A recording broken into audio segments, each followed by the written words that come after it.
Articles. आज हम लोग आर्टिकल्स के बारे में पढ़ने जा रहे हैं कि आर्टिकल्स क्या होते हैं। You have already studied about it in class 1।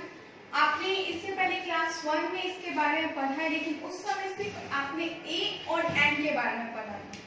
तो आज हम लोग आर्टिकल्स यानी ए एंड द तीनों के बारे में पढ़ेंगे, क्योंकि ये तीनों ही क्या होते हैं, आर्टिकल्स होते हैं। अगर कोई भी पूछे कि आर्टिकल्स होते क्या हैं, व्हाट आर आर्टिकल्स, आर्टिकल्स होते क्या हैं, तो आप बोलोगे A and the are called articles, यानी कि ए एंड द ये क्या होते हैं, आर्टिकल्स होते हैं। तो स्टूडेंट्स, आपको इससे पहले मैं इनडेफिनिट आर्टिकल्स बनाऊं, मैं आपको ये बता देती हूँ कि आर्टिकल्स जो होते हैं वो 2 काइंड्स के होते हैं, यानी कि 2 प्रकार के होते हैं। एक होता है इनडेफिनिट आर्टिकल्स, ठीक है, और एक होता है डेफिनिट। इनडेफिनिट मतलब होता है अनिश्चित। ये किसी भी मतलब निश्चित चीज को, अगर हम लोग किसी भी चीज को इंडिकेट कर रहे हैं कि किसी भी चीज के लिए, थिंग के लिए, नाउन के लिए बोल रहे हैं, तो वो अनिश्चित चीजों के बारे में बताते हैं। जैसे मैंने कैट के बारे में बोला, तो वो कैट कोई भी कैट को इंडिकेट कर सकता है, जरूरी नहीं कि वो कोई निश्चित ही कैट है। तो इसको हम लोग इनडेफिनिट आर्टिकल्स कहते हैं, ठीक है। तो इनडेफिनिट आर्टिकल्स और एक होता है डेफिनिट आर्टिकल्स, जिसको कहते हैं निश्चित, यानी कि वो पर्टिकुलर चीज को ही बताएगा कि हम लोग उस खास चीज के बारे में ही क्या कर रहे हैं, बातें कर रहे हैं, तो वो डेफिनिट आर्टिकल्स होता है। तो सबसे पहले हम लोग इनडेफिनिट आर्टिकल्स के बारे में पढ़ते हैं। तो इनडेफिनिट आर्टिकल्स 2 होते हैं, ए और एंड, ठीक है। ये हमारे होते हैं इनडेफिनिट आर्टिकल्स। ए और एंड जो होता है वो इनडेफिनिट आर्टिकल्स होता है, और ये सिर्फ एक चीजों के लिए यूज होता है। यानी जब भी कोई हम लोग एक नाउन की बात करते हैं तो उससे पहले ए और एंड का यूज करते हैं, क्योंकि ए और एंड का मतलब ही होता है एक, ठीक है। और अब हम लोग ये जानेंगे कि ए का यूज हम लोग कब कर रहे हैं और एंड का यूज हम लोग कब करते हैं। ये आपने क्लास 1 में भी पढ़ा होगा कि ऐसे नाउन जो कि कॉन्सोनेंट साउंड से स्टार्ट होते हैं, उससे पहले हम लोग अ का यूज करते हैं, ठीक है। जो कॉन्सोनेंट साउंड से स्टार्ट होते हैं, जैसे कि यहाँ पे बॉल दिया है, ठीक है।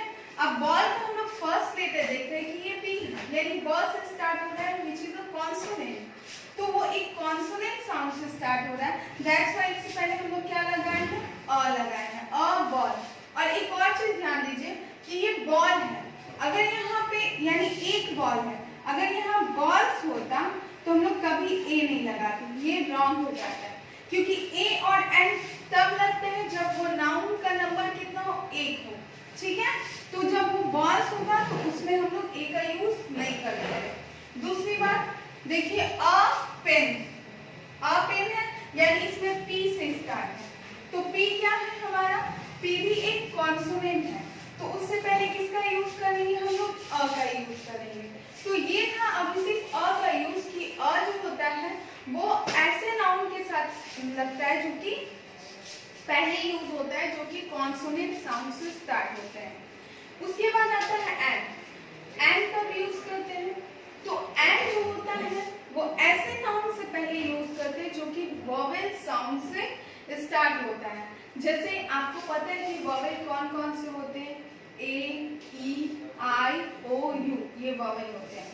और जो भी नाउन इस वर्ड से, इस लेटर से स्टार्ट होते हैं, उसको हम लोग, उससे पहले हम लोग किसका यूज करते हैं, एंड का यूज करते हैं। जैसे कि एप्पल, ठीक है, तो ये ए है, यानी अ से स्टार्ट हो रहा है, which is the vowel sound, तो इससे पहले क्या यूज करेंगे, एंड, ओके। उसी तरह ऑरेंज, ये भी किससे स्टार्ट हो रहा है, ओ से स्टार्ट हो रहा है, which is the vowel sound, तो इससे हम लोग इसको क्या, इससे पहले क्या यूज करेंगे, एंड यूज करेंगे, ठीक है।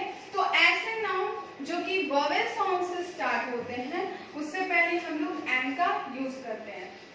देखिए स्टूडेंट्स, आपको ये क्लियर हो गया कि ए का यूज कब करना है और एंड का यूज करना है। अगर कॉन्सोनेंट साउंड से स्टार्ट होता है तो उससे पहले अ का यूज करते हैं, और जब वोवेल साउंड से स्टार्ट होता है तो उससे पहले हम लोग एंड का यूज करते हैं। बट कुछ नाउन्स आप देखोगे ऐसे होते हैं जो कि मतलब ये थोड़ा एक्सेप्शन होता है। जैसे मैं आपको एक एग्जांपल से बताती हूँ। मैंने यहाँ ऑनेस्ट लिखा, ओके। और एक मैंने यहाँ यूनिवर्सिटी लिखा, ठीक है। अब आप सोचो, अभी तक जो पढ़े अगर उसके हिसाब से अगर हम लोग आए तो आप सोचो कि यहाँ पे क्या होगा, ए होगा, ठीक है। बट ये क्या है, रॉन्ग हो जाएगा। सही क्या होगा, तो यहाँ पे आप इसको प्रोनाउंस करो। हम लोग हॉनेस्ट नहीं प्रोनाउंस करते हैं, हम लोग इसको ऑनेस्ट प्रोनाउंस करते हैं। ऑनेस्ट यानी स्टार्टिंग क्या है, ओ, ठीक है। तो जब ओ से स्टार्ट हो रहा है तो ओ क्या होता है, आपका एक स्वर होता है, ठीक है। और जब भी प्रोनाउंसिएशन में स्वर आता है तो उससे पहले एन का यूज करते हैं। तो हम लोग यहाँ क्या यूज करेंगे, एन ऑनेस्ट मैन, ये हो सकता है, ठीक है। ये ऑनेस्ट मैन के बारे में बोल रहा है तो यहाँ किसका यूज करेंगे, एन का यूज करेंगे। उसके बाद हम लोग आते हैं यूनिवर्सिटी। देखिए जब यूनिवर्सिटी प्रोनाउंस करते हैं तो ये तो स्टार्टिंग में यू है, तो आप सोचोगे यहाँ पे एन यूज होगा, बट ये रॉन्ग होगा, एन नहीं यूज होगा, बल्कि यहाँ पे यूनिवर्सिटी है, यानी ये देखिए यू से स्टार्ट होता है। य क्या है, एक व्यंजन है, और जब व्यंजन से स्टार्ट होता है तो उससे पहले हम लोग क्या करते हैं, अ का यूज करते हैं, तो अ यूनिवर्सिटी होगा, ठीक है।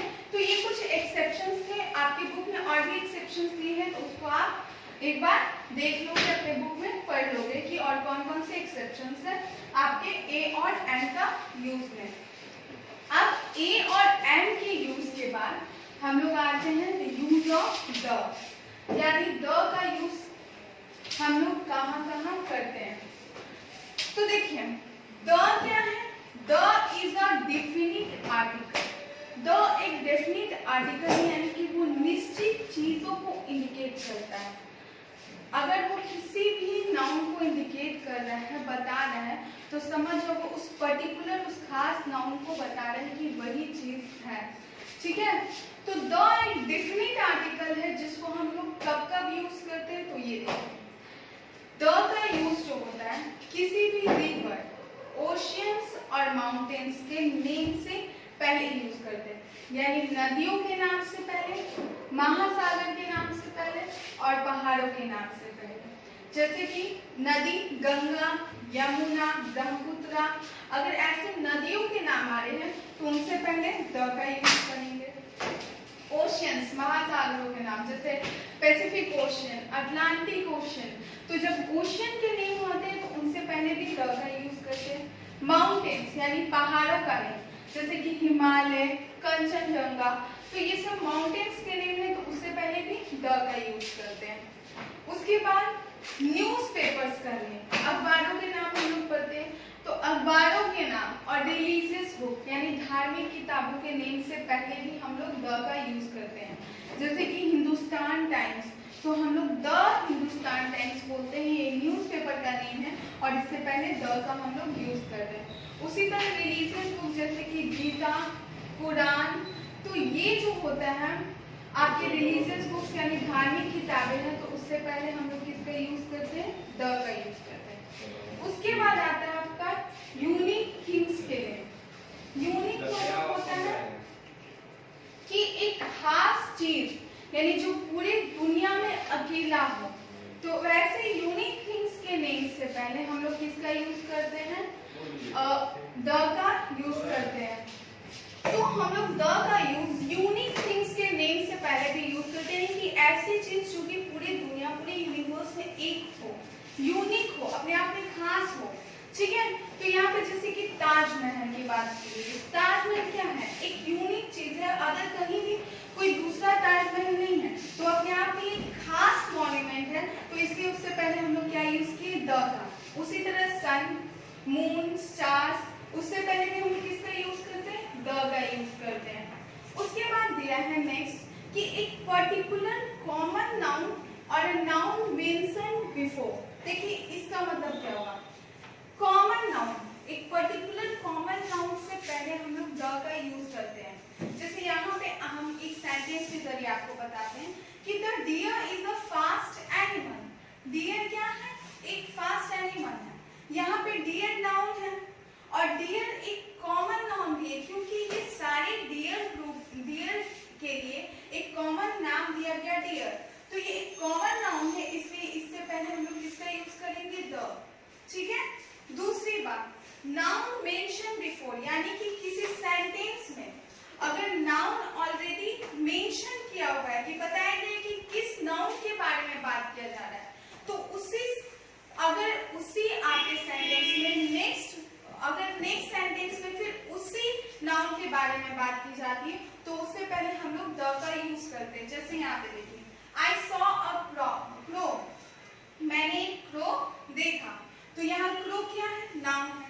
तो यहाँ पे इस सेंटेंस में क्रो के बारे में नहीं पता है कि वो कौन सी क्रो के बारे में। मान लीजिए आप स्काई में बहुत सारे क्रो देखे और उसमें आपको पता है कि एक क्रो कोई देख रहा है, ठीक है। तो यहाँ पे फर्स्ट जब ये नाउन है तो हम लोग इससे पहले क्या लगाए हैं? अ लगाए हैं, ठीक है। उसके बाद नेक्स्ट सेंटेंस में फिर इसी क्रो की बात की गई, the crow was very thirsty. अब हम लोग को पता है कि इस क्रो के बारे में यहाँ पे बताया गया है, तो ये क्रो यहाँ पे, तो ये खास इसी क्रो को बोला गया है, इसलिए उस सेकेंड सेंटेंस में उस नाउन से पहले क्या यूज कर दिए हम लोग? द का यूज किए हैं। तो आप समझ में आए कि नाउन मेंशन बिफोर, यानी पहले जो इस नाउन के बारे में बताया गया है, तब उसके बाद अगर नेक्स्ट सेंटेंस में वही नाउन आता है तो उससे पहले हम लोग द का यूज करते हैं। ओके, तो ये आपका द का यूजेस था। स्टूडेंट्स, अभी मैंने आपको ए एंड द का यूज बताया कि ए जो होता है कॉन्सोनेंट साउंड से पहले यूज होता है, ऐसे नाउन जो कॉन्सोनेंट साउंड से बिगिन करते हैं उससे पहले, एंड जो होता है ऐसे नाउन जो कि वोवेल साउंड से बिगिन करते हैं उससे पहले यूज होता है, और द जो होता है वो आपका बहुत सारे यूजेस हमने पढ़े, किसी river, ocean, religious books, okay, उसके उनके रिलीजियस बुक्स, फिर माउंटेन्स के नेम से पहले, या फिर एक पर्टिकुलर कॉमन नाउन से पहले यूज होता है। तो यहाँ पे उन सारे यूजेस के अकॉर्डिंग जो आपने पढ़ा, यहाँ पे कुछ क्वेश्चंस दिए गए हैं जो आप खुद से क्या करेंगे? बनाएंगे। जैसे मैं आपको एक बता दे रही हूँ, वी सॉ दैट एरोप्लेन। अब देखिए यहाँ पे नाउन क्या है? एरोप्लेन है। तो एरोप्लेन का स्टार्ट आप देखते हैं कि ये वोवेल साउंड से स्टार्ट हो रहा है, एरोप्लेन ए से, तो इससे पहले किसका यूज करेंगे? एंड का यूज करेंगे। उसी तरह आपको ये सारे क्वेश्चंस बनाने हैं, प्लस आपके बुक में जो बुक वर्क दिया है वो भी कंप्लीट करना है। जैसे एक और क्वेश्चन बता देती हूँ मैं, यहाँ पे 5th नंबर देखिए, आई मेट एन इंजीनियर, मैं एक इंजीनियर से मिला, that engineer was very smart. अब सोचो कि यहाँ इंजीनियर है तो यहाँ एंड का यूज करें, बट मैंने क्या बोला? सेंटेंस में ऑलरेडी इंजीनियर मेंशन किया हुआ है, तो जब वो दोबारा यूज हो रहा है तो वहां हम लोग किसका यूज करते हैं? द का यूज कर देते हैं। ओके, तो इस तरह इस क्वेश्चंस को भी अपने कॉपी में मेंशन कीजिए, बनाइए, और साथ साथ जो बुक वर्क है वो भी आपको कंप्लीट करना है। ओके, जो भी इसका क्वेश्चंस होगा वो आपके व्हाट्सएप ग्रुप पे अवेलेबल होगा। Thank you all of you.